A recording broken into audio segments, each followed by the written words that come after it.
Hey guys, what's up? So, for Friday's video, I wanted to read more like paranormal stories, so I got my computer here with me. You don't see it, it's just that computer right there.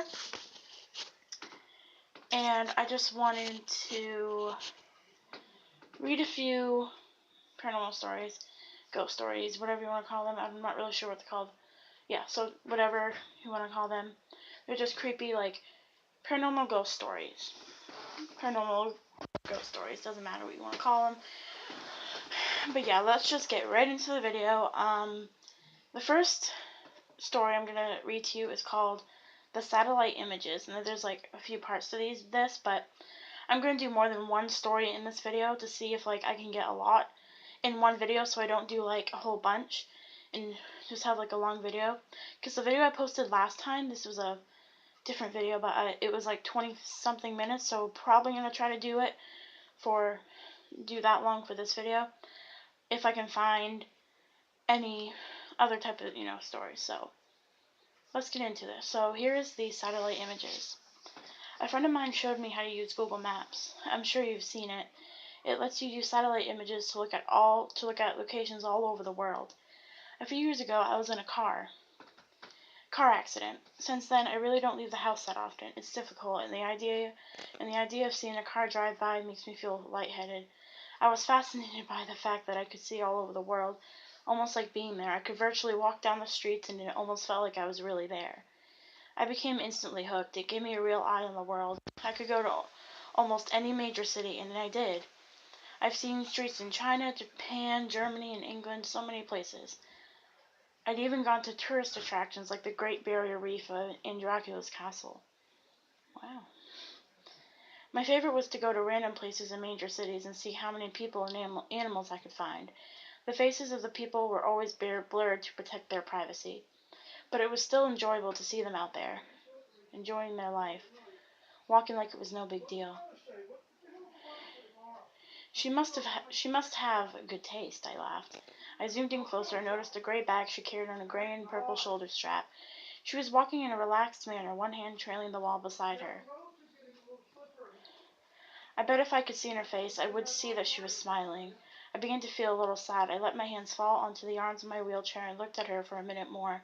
I wished that I could be there, walking so carefree with her. That wouldn't happen, though, until I died. I was stuck in this chair. I sighed and zoomed out of Tokyo. Enough of this for tonight. I turned off the computer and went to bed. I got up early and decided to look around Paris. Paris was always fun. I liked the look of the city with all of the old, beautiful buildings and so many people to watch. I randomly zoomed to an area and saw a street lined with old brick buildings, a few small shops, and an old tan brick church. Ahead was an intersection, and dozens of people walked by. A balding businessman walked quickly past, looking back at an old woman, hair covered with a scarf, carrying a large purse. A curvy woman in black pants that were too tight stared into a store window, and two women led a group of small children around a corner.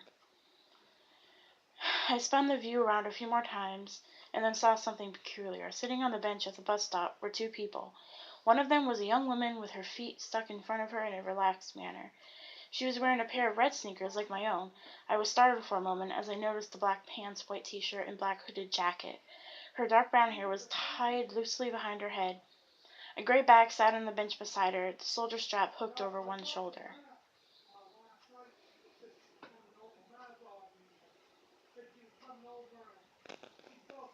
This is crazy, I thought. It can't possibly be the same woman. This is a different country, different continent even. How could it be her? This was stupid. It wasn't as if these were live photographs. They were taken ahead of time and then stored. It's not like she was in two places at once. She could just be a traveler. Besides, without seeing her face, it was impossible to tell it was the same person. Brown hair was probably the most common hair color in the world. Those red sneakers were something I purchased online. I'm sure a million other people did too. I shook my head and went to fix some lunch. When I got back online, I decided to look at Berlin. I picked a random street as usual. It looked pretty empty. There were brick buildings lining the streets, looking more like factories than anything else. There were also empty lots, full of long grass and piled gravel. There wasn't much to see at all, really. There was a line of motorbikes and a car with 2 German flags sticking up from it. After more searching, I found one kid. He looked like he was dressed for school, a jacket thrown over his bag. He was intently looking at some kind of mobile device. I was disappointed. I started to leave, but then I caught something out of the corner of my eye. And I turned the view, and there they were, those damned red sneakers. Those damned red sneakers. She was standing on a street corner next to some kind of signpost. She had a hand on the post, looking down the street, as if waiting to cross the street. I stared in shock.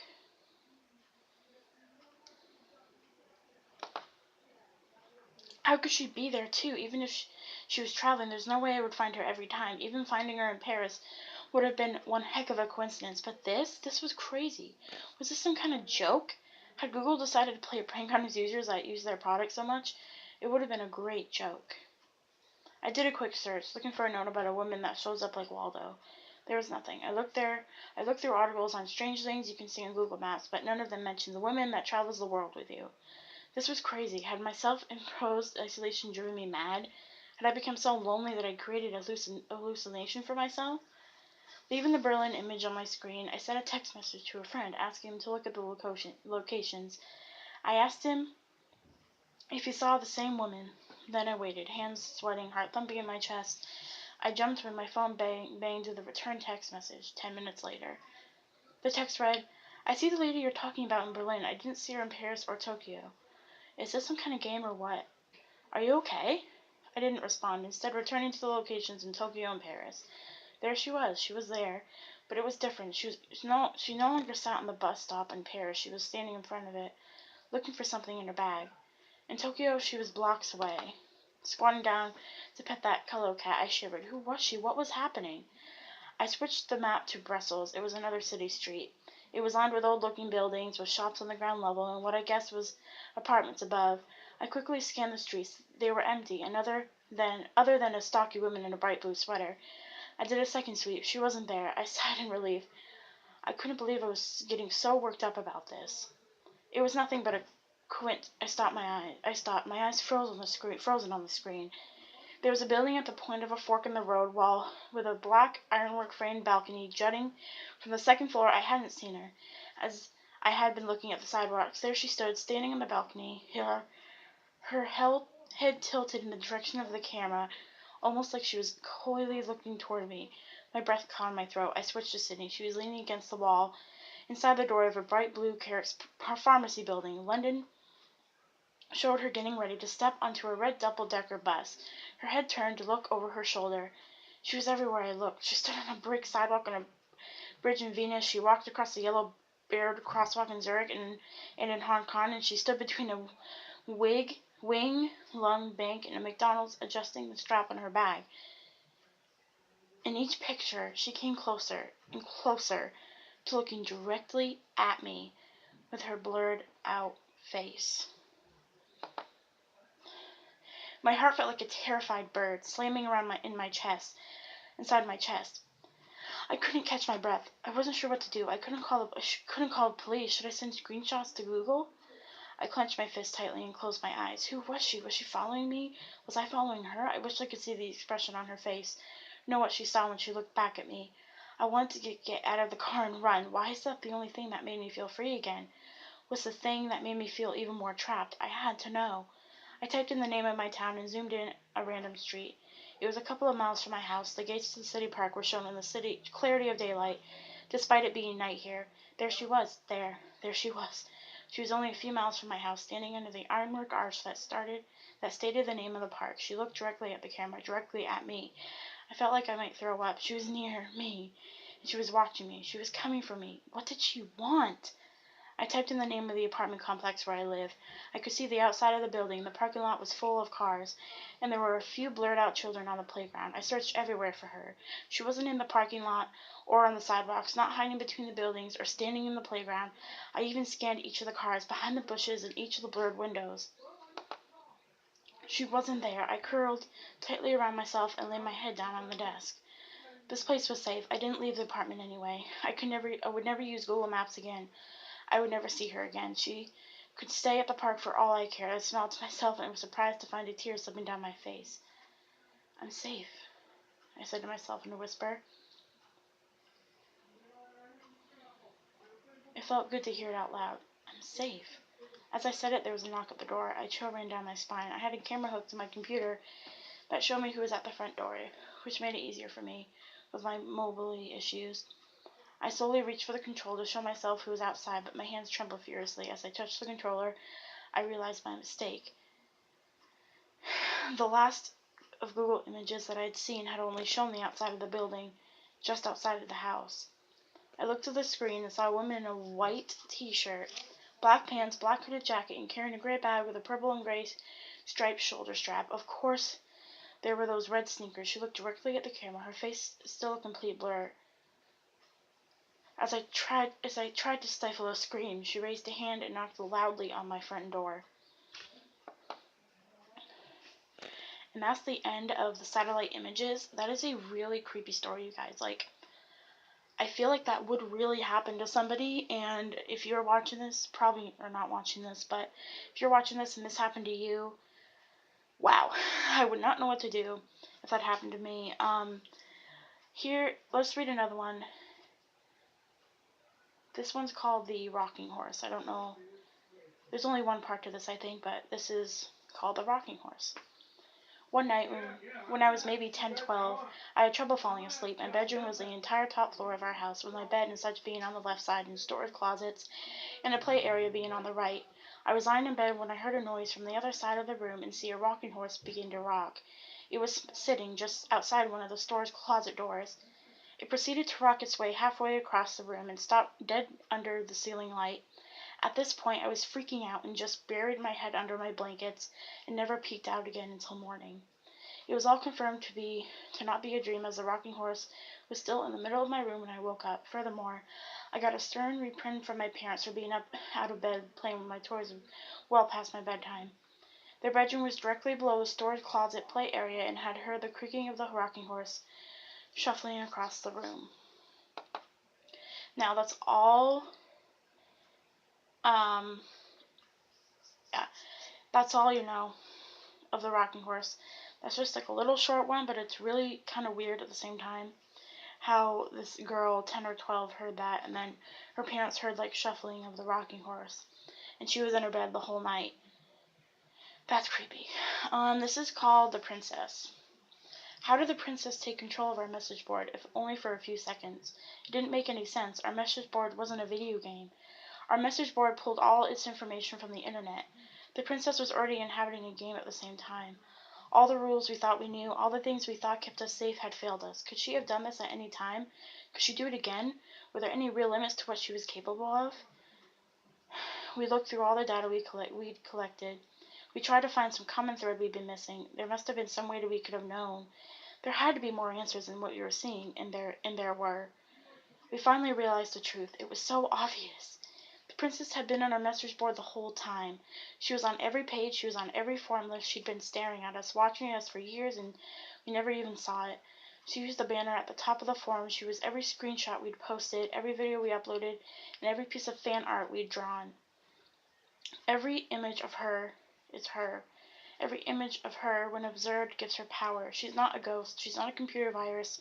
She's an idea, living fiction. She lives off our observation and thoughts of her. When we all watched that stream banded together, in observation and thoughts of her, we watched that stream banded together and gave her all our attention all at once. We made her more powerful than she'd ever been before.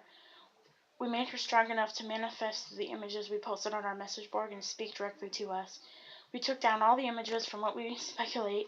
It's enough to simply never look at them again, but we deleted them all just to be certain. However, it may be too late for us. I've been losing contact with other members of the society. I can't tell if something's happened to them or if they've simply gone into hiding, but at this point only a fool wouldn't consider the worst case scenario. I'm not completely heartless. I know she's fighting for her survival now. For her, being forgotten is death. She does what she does in the hopes of keeping her memory alive. To that end, perhaps by telling her story to the world is a small act of mercy. Maybe the thoughts I've lent her will ease her pain somewhat. I don't know, but either way, that isn't why I wrote all this. What I've told you could put you in great danger, but it could also save your life. You're a target now. And in the months and years ahead, she may well come for you. I've also given you all the knowledge you need keep yourself safe. Do not try to fight her. That is really creepy. I don't feel very good right now. That is weird. Don't like that. Okay. Woo! Weird. Okay. This is the last of it. Do not try to talk to her. Do not try to outsmart or trap her. Don't investigate. Don't try to understand. Don't try to be her. Don't try to be her savior. It's my sincere hope that I've given you all the answers you want so you won't make a mistake in trying to investigate further. This is one and only thing you need to do to be safe. If you see her, turn off the game. See, this is a story, so nothing you have to worry about. Let's go to the next one. This is really short. It's like 2 sentences. It's called The Photograph. My friend took this picture of his cousin in their new house. He says it was just the 2 of them there, but that's not what it looks like. Weird. Okay. This one is called The Following, and there's only 2 parts to that one. Okay. I put this all on my computer so I could just read it like this. Yeah. Let's just go for it. This is called The Following. My older sister has a ghost that's followed her around for years. I lived with her once for about 3 months, and so much weird stuff happened in that time. All my sister would say to me when I mentioned it was that her ghost didn't like me being there. Things like going to bed with everything locked up and switched off, and waking up in the morning with the back door open, lights on, and the kettle switched on. One night my sister and I were getting ready to go out, and I'd asked to borrow her liquid foundation. I used it and put it back where she kept her makeup. 10 minutes later, she's asking me for it, and it was nowhere to be seen. She accused me of taking it and made me buy her a new one, and refused to listen to my side of the story. About a year or so later, when she was packing to move to a new house, she found the makeup in a shoebox with some old letters. The shoebox was in a zipped-up suitcase that was underneath her bed. But probably the most scared I ever felt was one afternoon when I was the only one in the house, which never happened as 4 other people lived there. I'd arrived home from work and headed straight to the bathroom. All the doors, windows, etc. were closed. I was standing in the bathroom and started squeezing a pimple on my chin when a female voice in the hall said, "Stop picking your zits." It was loud enough and sounded real enough. And in the hall said, "Stop picking your zits." It was loud enough and sounded real enough at the time. I thought it was my sister, so I laughed, told her to fuck off, and asked what she was doing for dinner. No answer. I stuck my head out into the hall. No one was there.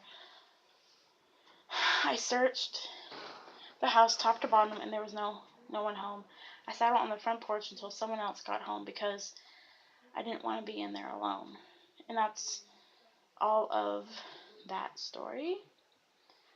Let's see how many I have here. I think I'm about done with all the stories I have on here. This one's called The Grandfather.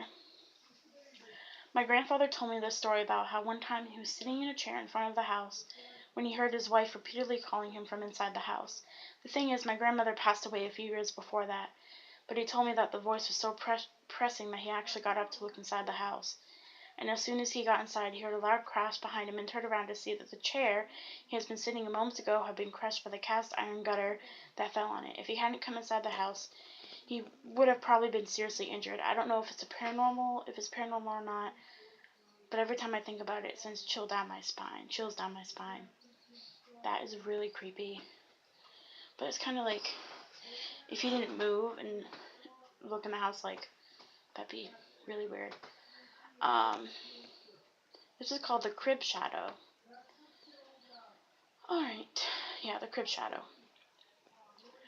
I was babysitting my niece once while I was staying at my brother's place, and they had the baby camera set up so I could see her on the little TV it came with. I was studying and started dozing off when I heard some whispering and realized it was coming from the monitor. I initially thought it was some feedback or something, but when I looked at the TV, there was a dark shadow near my niece's crib.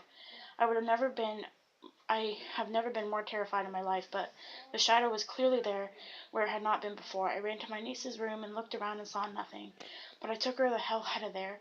I went back to the TV and the shadow was clearly gone. I told my brother what happened, and he pulled me aside and told me not to mention it to my sister-in-law because she'll freak out, but that he had seen the same thing several times now with the same whispering. They stayed in that house for about 4 more years, and when my niece was just learning to talk, she would tell her mom about her special friend. To this day, it scares the shit out of me. When they moved out, my brother told me my niece had become insolably sad because she would miss her friend. Her mom would tell her she could bring him along, but all she would say was that he couldn't leave the house. We have never to this day told her about that damn shadow, and she apparently never saw it.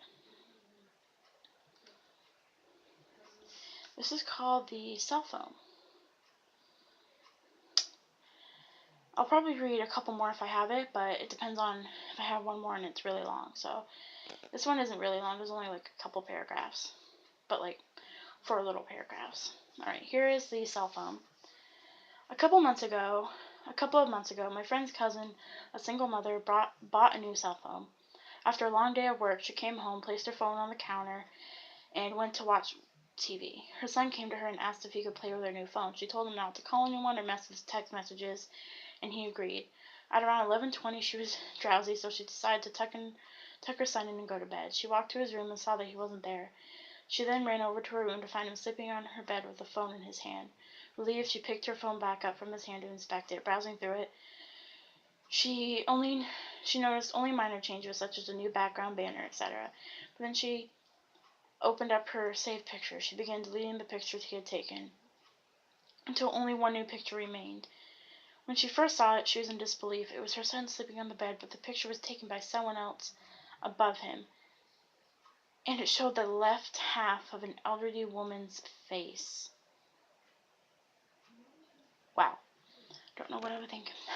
Wow, okay. Here's Ghost Bro. Now, I think this one's a little long. Yeah, this is my last one I have on my computer, so we'll just read this and that'll be the end, okay? Ghost Bro. My house was built in 1904. It's a single-family home, wood frame setting on a concrete block foundation. I've been living here for about 12 years. All of the weird things that my siblings and me have seen or heard in this house, this one event is my favorite. This happened to my brother. About 10 years ago, my brother and his best friends had started a garage band playing mostly Spanish rock, alternative music, but in Spanish. His friends could only get together on Sunday afternoons. They would practice into the early evening, and they would usually call it quits by 8 p.m. This was the time I usually showed up and went to bed because I worked the graveyard shift. This happened in late fall, so the days were getting shorter. They had just finished a long session when the decision to head to someone else's house came about. My brother handed his car keys to his buddy so they could load up the equipment. Everyone had filed out of the basement, but the tricky part was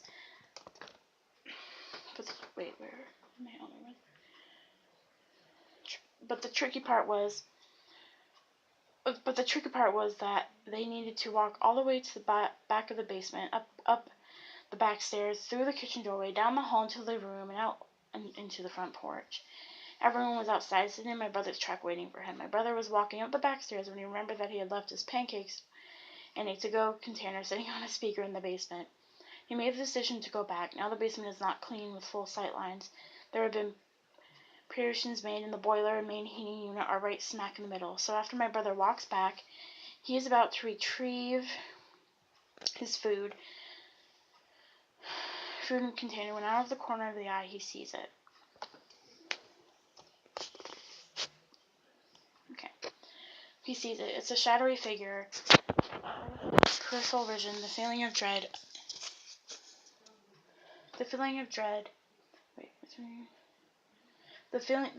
dread and uneasiness washed over my brother. We had been taught that if you're in the presence of a spirit or ghost and you felt a bad vibe, to say a quick prayer or to cuss at it. My brother chose the latter. He basically just called it, "Hey, fuck you, I don't have time for this shit." My brother started to walk back to the back of the basement and briskly up the stairs, closing doors and turning off lights as he was walking out. The last switch is on the opposite side of the front door. Luckily, the door was open, and the light from the street lamp was flooding the living room with its amber light. My brother said he felt something in his back, but at no point did he turn around. As he flicked the last switch in the living room went dark, as did the rest of the house. As he stepped it out, he pulled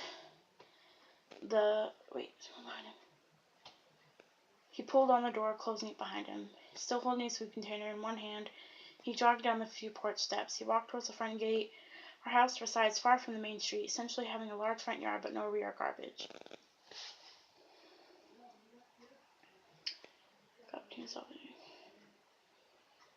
Yeah, as he closed the gap between himself and his friend, late in the truck, he kind of smiled and thought things over in his head, mad at himself for spooking out when there was no reason. He climbed into the driver's side of the truck, putting on his seatbelt and getting ready to pull out of the parking lot directly in front of the house. When one of his friends asked,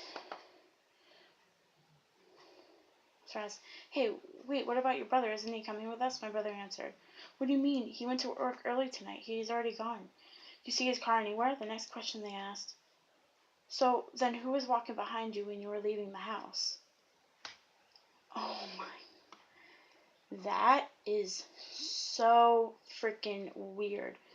Like, if someone told me that someone was walking behind me, like, well, then who was that?